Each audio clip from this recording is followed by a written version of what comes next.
Ao longo de toda a trajetória de Jon Snow em Game of Thrones, vemos muitos acontecimentos que, à primeira vista, podem parecer estranhos, quase mágicos. Toda vez que seu destino está por um fio, ele milagrosamente escapa da morte.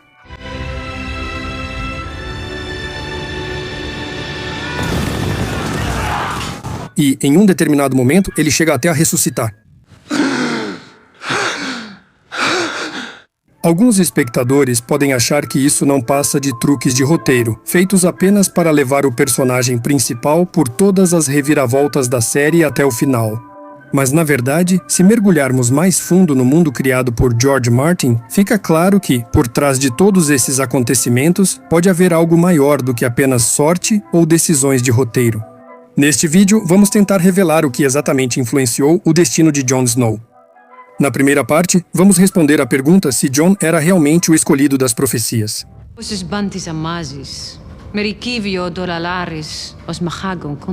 O príncipe que foi prometido dissipará as trevas. E na segunda parte, vamos apresentar uma teoria que não só explica o papel dele, mas também faz você repensar o final de Game of Thrones. Nosso novo rei decidiu te mandar para a Patrulha da Noite.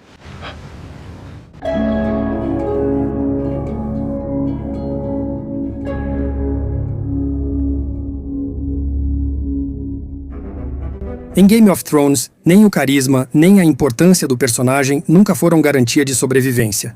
Basta lembrar de Ned Stark, um dos personagens mais marcantes, cuja morte na primeira temporada foi um choque para todos que estavam acostumados com os cânones clássicos de narrativa. Cortem a cabeça dele. Não pare. Por favor. Se a série se despede tão facilmente de um dos personagens principais, por que Jon Snow magicamente fica sob a proteção do roteiro?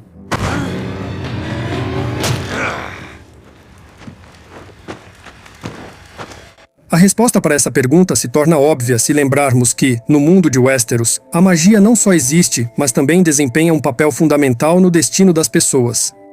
Dragões, caminhantes brancos, deuses sem rosto e até mesmo a própria muralha, que separa o mundo dos vivos e dos mortos. Tudo isso são elementos do realismo mágico que permeia o universo de Game of Thrones. E tudo faz sentido se aceitarmos o fato de que a magia realmente guia Jon Snow.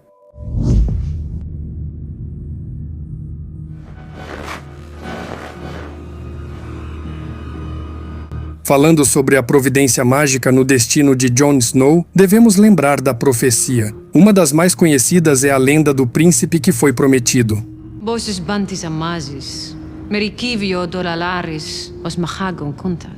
De acordo com antigas lendas, esse príncipe deveria ter sangue real e desempenhar um papel crucial na salvação do mundo da escuridão que se aproxima.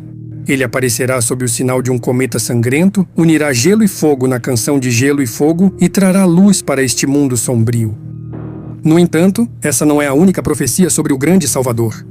Em diferentes cantos de Westeros e além de suas fronteiras, existem outras crenças que preveem a chegada de um herói capaz de enfrentar a grande escuridão. Uma dessas profecias é a lenda sobre Azor Ahai, o herói que deve renascer na hora da necessidade para empunhar novamente a espada mágica luminífera e lutar contra a escuridão que se aproxima. Aqui surge a pergunta fundamental. Será que Jon Snow é realmente o príncipe que foi prometido? Quem é Azor Ahai? Será que ele é realmente a pessoa que corresponde a essas antigas profecias? A prova mais evidente de que Jon Snow pode ser o cumpridor das antigas profecias é o seu papel fundamental na luta contra os outros. Eles são destruídos pelo fogo. Eles são destruídos pelo vidro de dragão. Foi Jon Snow quem se tornou a pessoa capaz de unir povos dispersos e reuni-los na luta contra a escuridão. Se não vencermos, isso acontecerá com todas as pessoas em todo o mundo. Ele uniu a Patrulha da Noite, os Selvagens e os exércitos de Westeros contra a ameaça que vinha do norte. Eu vou lutar por Jon Snow, o Rei do Norte.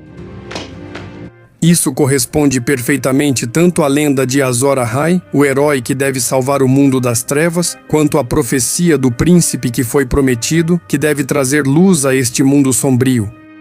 Em segundo lugar, Jon Snow é um homem de sangue real. Como filho de Lyanna Stark e Rhaegar Targaryen, ele se encaixa perfeitamente na profecia da Canção de Gelo e Fogo. Sua mãe era Lyanna Stark e seu pai era Rhaegar Targaryen. Você nunca foi um bastardo. O fogo nessa profecia simboliza os Targaryen, a antiga dinastia dos dragões, e o gelo representa os Stark, os antigos governantes do norte. Jon reúne em si ambas essas forças, o que o torna o candidato ideal para cumprir essa profecia. Dessa forma, a canção de Gelo e Fogo é, literalmente, a canção sobre Jon Snow. Você implorou para chamar o Rei do Norte. Eu cumpri tudo. Une o fogo e o gelo. O terceiro e talvez o testemunho mais místico é a sua ressurreição dos mortos. Jon Snow literalmente voltou do além, como o escolhido, como o salvador que venceu a morte. Esse ato de ressurreição, realizado por Melisandre, a sacerdotisa do Senhor da Luz, destaca seu papel especial no destino de Westeros e remete à imagem de um herói destinado a uma grande missão. Mas além desses pontos principais, há também evidências indiretas que apontam para a ligação de Jon Snow com antigas profecias. Na lenda de Azor Ahai é mencionada a espada mágica luminífera. O senhor comandante da Patrulha da Noite, Jeor Mormont, presenteia Jon Snow com a espada Garra Longa em agradecimento por salvar sua vida, e é com essa espada que ele luta contra a escuridão. Eu decidi que um lobo combina mais com você. É aço valeriano. Os Mormont usaram isso por 500 anos. No final da série, nossa atenção é chamada para essa espada.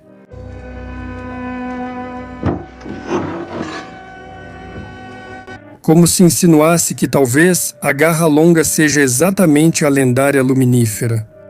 Além disso, de acordo com a lenda, a Luminífera de Azor Ahai foi temperada no sangue de sua esposa, Nyssa. No final da série, Jon Snow também mata sua amada Daenerys, o que também pode ser interpretado como uma espécie de reflexo do mito de Azor Ahai, que temperou sua espada no sangue da pessoa amada.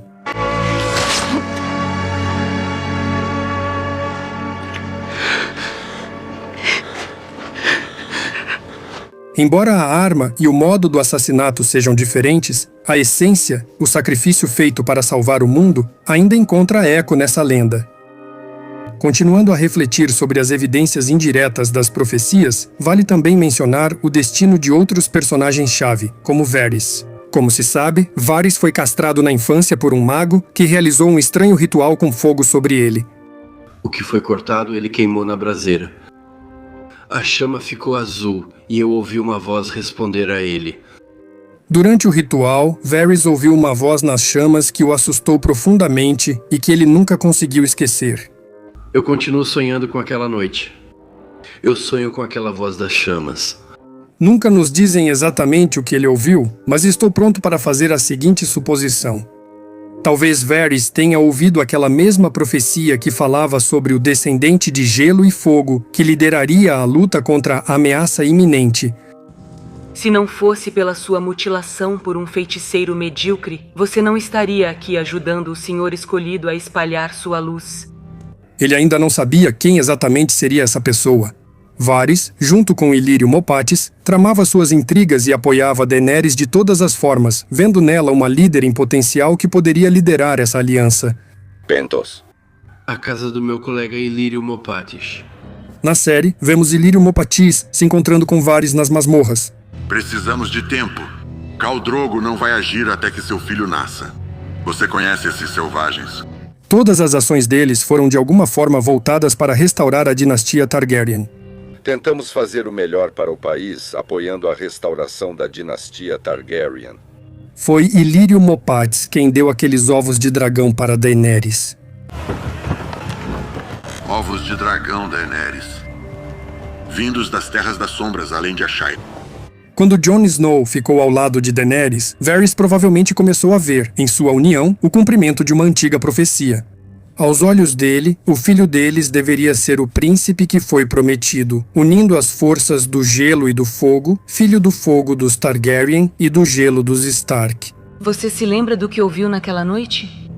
Você ouviu uma voz chamando das chamas. Você se lembra? Quer que eu repita o que ela disse?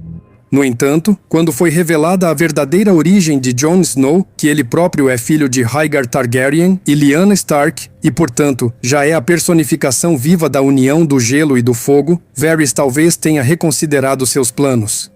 Agora, ele entendeu que o próprio Jon, e não um possível futuro descendente deles, é o escolhido. É essa descoberta que explica a traição repentina de Varys. A vida a convenceu de que ela deve salvar todos nós. Como você sabe que não é assim? Ainda tem o Jon Snow. A sacerdotisa Melisandre também acredita que Jon Snow é o escolhido. Jon Snow está vivo porque assim quis o Senhor. No começo, Melisandre acreditava que Stannis era Azor Ahai com a espada luminífera, mas depois admitiu que isso foi um erro. Você disse que Stannis era o escolhido. Fez ele acreditar. Todos foram enganados. E você mentiu. Eu não menti, eu estava errada. Preste atenção em como ela olha para Jon Snow nesta cena.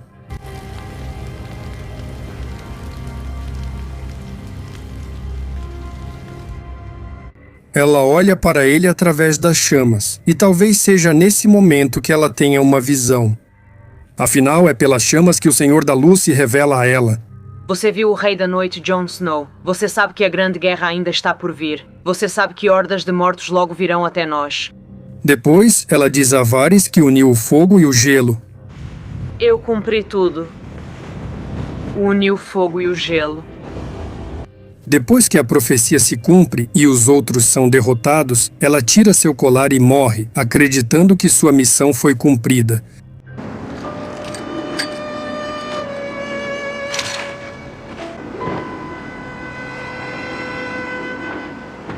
Outra cena indica que a profecia do Senhor da Luz está ligada à voz no fogo que Varys ouviu. Outra sacerdotisa diz diretamente a Varys que sabe quais palavras ele ouviu no fogo. Você ouviu uma voz chamando das chamas. Você se lembra?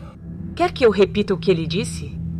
O tema do fogo, como símbolo do destino e das profecias, está entrelaçado não só na vida de Melisandre e Varys, mas também no destino de outro personagem, Sandor Clegane, conhecido como Cão de Caça. Eu vi o medo em você. Você tem medo do fogo. Na infância, Sandor viveu um evento que transformou sua vida e sua relação com o fogo. Seu irmão mais velho, Gregor Clegane, conhecido como Montanha, certa vez pressionou o rosto de Sandor contra brasas ardentes, só porque ele pegou seu brinquedo. Agarrou o irmão pela gola e enfiou o rosto dele nas brasas incandescentes e segurou assim, enquanto o irmão gritava e seu rosto queimava. Esse episódio deixou Sandor não só com cicatrizes horríveis, mas também com um ódio profundo e medo do fogo. É justamente por causa do medo do fogo que ele deixa Porto Real e decide mudar seu destino. Que se dane a guarda, que se dane a cidade, que se dane o rei. Anos depois, o destino o reúne com a Irmandade Sem Estandartes, um grupo de guerreiros e seguidores do Senhor da Luz. Senhor,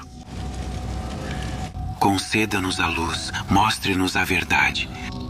Em um dos momentos em que eles estão com a Irmandade ao redor do fogo, Sandor, apesar do seu medo, olha para as chamas. E nesse momento, ele tem uma visão. Os mortos estão passando. Aos milhares. Há uma montanha que parece uma ponta de flecha. Essa visão o impressiona profundamente, e ele começa a pensar que seu destino está ligado a algo maior do que apenas lutar para sobreviver. Percebendo que algo o guia, Sandor decide seguir esse chamado interior. Ele se junta a Jon Snow e seu grupo, partindo para além da muralha para capturar um dos mortos-vivos e levá-lo até Porto Real. No processo, ele indica o caminho para Jon e seus companheiros, baseado no que viu no fogo. Foi isso que eu vi nas chamas. Uma montanha, como uma ponta de flecha. Acontece que o destino de Sandor Clegane também está ligado ao fogo e à profecia, e acaba levando-o até Jon Snow. Da mesma forma que a Irmandade Sem Estandartes, com Beric Dondarrion e Thoros. Seguindo as profecias e visões, eles perceberam que seu verdadeiro objetivo era lutar contra a grande escuridão que vinha do norte. O caminho deles também os levou até Jon Snow. Unindo-se a ele, eles se tornaram seus aliados nessa batalha, entendendo que seu destino estava intimamente ligado à missão dele de salvar o mundo dos homens. Nós dois não encontraremos alegria aqui, mas salvaremos a vida de outros. Protegeremos aqueles que não podem se proteger. Curiosamente, Beric também ressuscitou como Jon Snow, o que também sugere uma ligação do Senhor da Luz com a profecia. Acontece que tudo aponta para Jon Snow como a figura central em torno da qual giram as principais profecias de Westeros. Suas ações, sua origem e até mesmo sua ressurreição nos fazem acreditar que ele é o príncipe prometido, ou Azor Ahai renascido, destinado a enfrentar a escuridão que se aproxima. Mas é muito mais interessante perguntar: de onde veio essa profecia, afinal? O que ou quem guiou Jon Snow em seu caminho? E por que há algumas inconsistências e imprecisões na realização da própria profecia? E existe uma teoria que pode lançar luz sobre todas essas questões.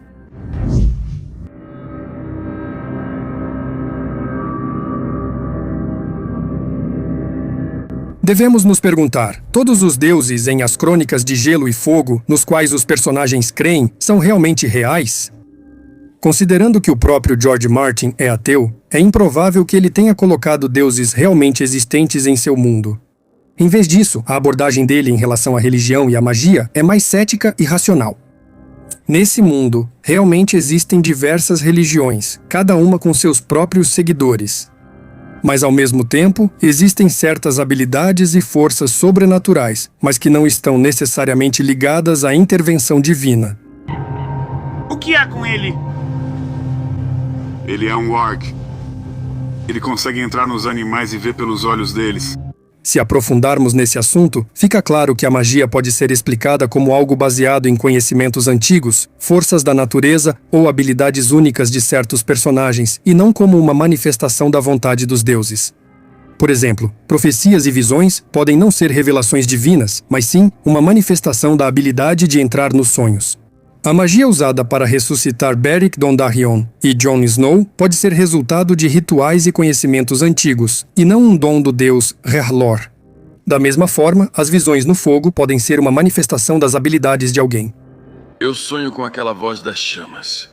Você ouviu uma voz chamando das chamas. Você se lembra? Os mortos estão passando. Essa interpretação abre novas possibilidades para entender as profecias na história de Westeros. Se todas as intervenções divinas podem ser explicadas por habilidades, isso nos leva a pensar que a profecia sobre o príncipe que foi prometido e Azor Ahai pode ser resultado de manipulações de alguém e não de uma revelação divina. Depois que você foi esfaqueado, depois da morte, para onde você foi? O que você viu? Nada. Não tinha nada lá. A resposta para a pergunta de quem pode estar por trás de tudo isso está em uma cena-chave da série, em que nos mostram a natureza dos outros e daqueles que os criaram.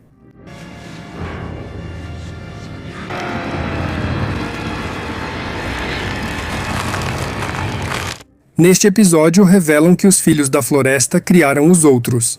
Foram eles, o povo antigo que habitava Westeros muito antes da chegada dos primeiros homens, que criaram os outros como uma arma capaz de resistir à agressão e à conquista de suas terras pelos humanos.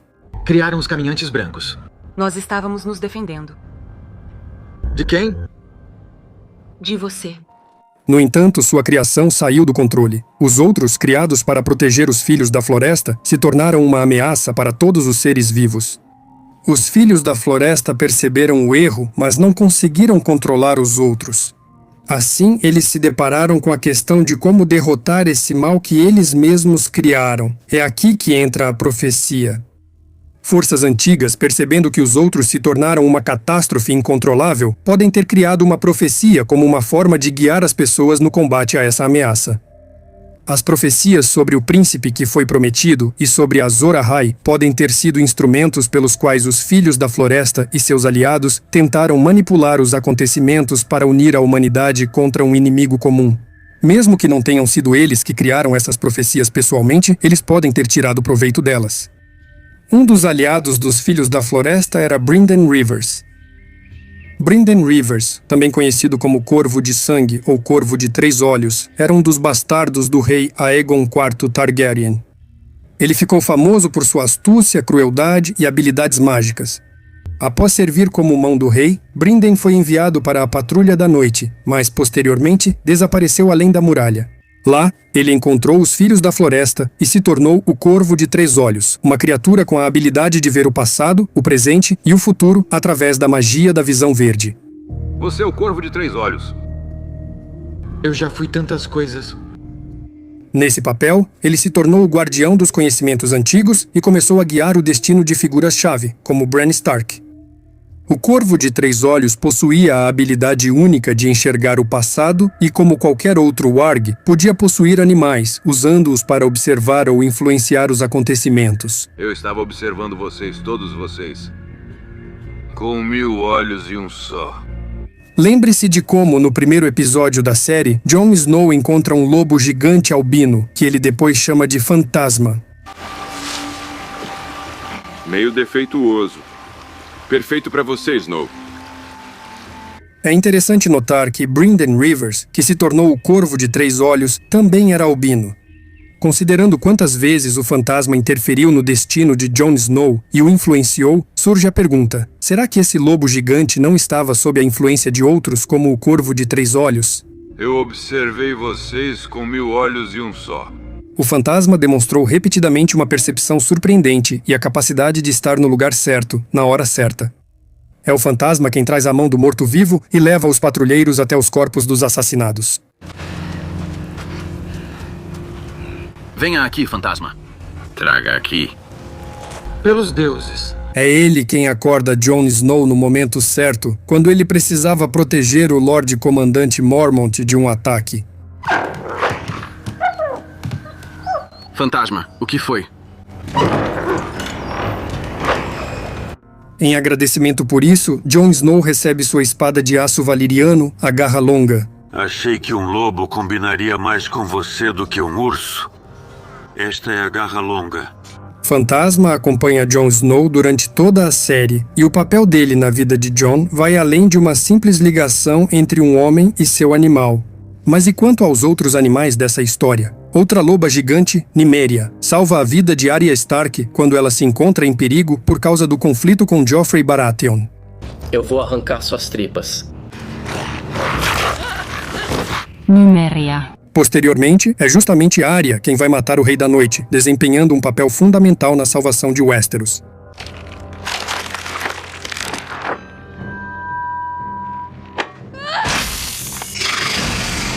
Bran Stark, após ficar paralisado, é salvo por seu lobo gigante Verão.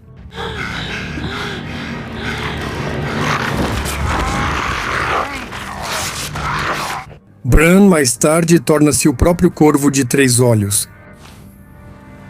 Você gosta de cavalgar? Quer dizer, eu gostava antes. Não podemos esquecer quando Arya treinava e corria atrás dos gatos no castelo, até que um deles a levou à masmorra.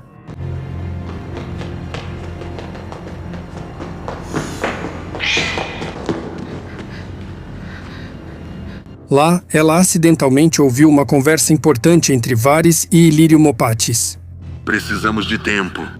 Khal Drogo não vai partir até que seu filho nasça. Você conhece esses selvagens. Podemos ir além e supor que, em certos momentos, quem se apossava dos animais podia, de alguma forma, influenciar seus donos. Lembre-se da cena da ressurreição de Jon Snow. Encendroro olhos. Melisandre recita um feitiço, e aparentemente nada acontece.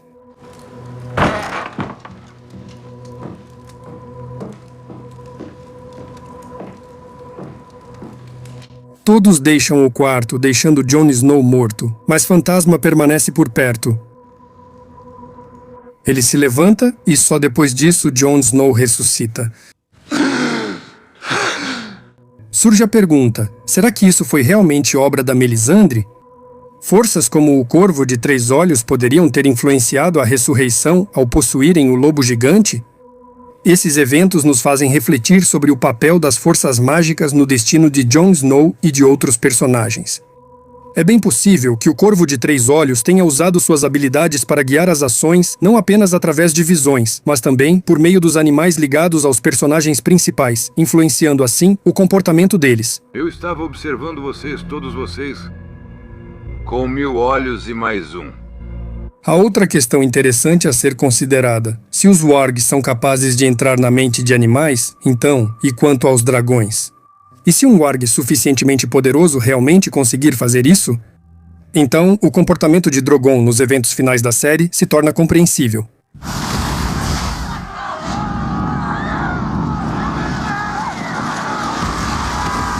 Drogon, ao ver diante de si o assassino de sua mãe, não direcionou sua fúria para Jon. Em vez disso, ele queima o trono.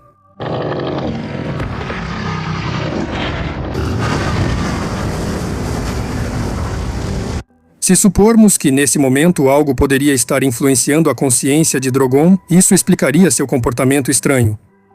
As conclusões finais nos levam a uma teoria surpreendente. Embora seja apenas uma hipótese, ela explica muita coisa, inclusive o final de Game of Thrones. As crianças da floresta criaram os outros como arma contra os humanos, mas enfrentaram consequências fora de controle. Foram vocês? Vocês criaram os caminhantes brancos? Nós estávamos em guerra. Percebendo a ameaça que eles mesmos criaram, eles poderiam usar suas habilidades para influenciar as crenças das pessoas. Ouçam meu juramento e sejam testemunhas da minha promessa. Talvez tenham sido eles que criaram a profecia sobre o príncipe que foi prometido, ou pelo menos, a usaram de forma conveniente como parte de um plano para retomar o controle e o poder.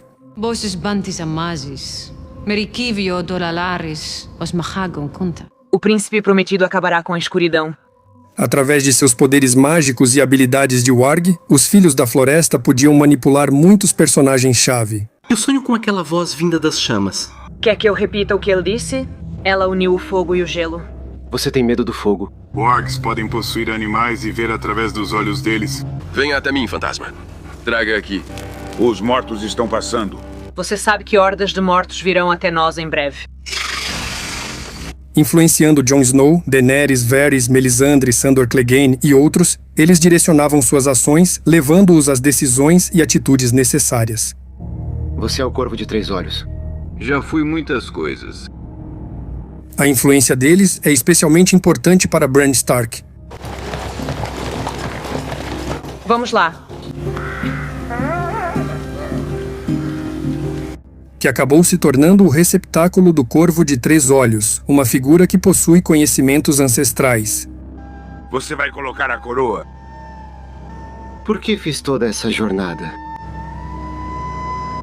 E então tudo o que acontece com Jon Snow se torna absolutamente claro. Sua sorte inacreditável, seus inúmeros resgates e as decisões-chave que ele tomou começam a parecer resultado da influência de forças superiores, guiando seu caminho ao longo de toda a série.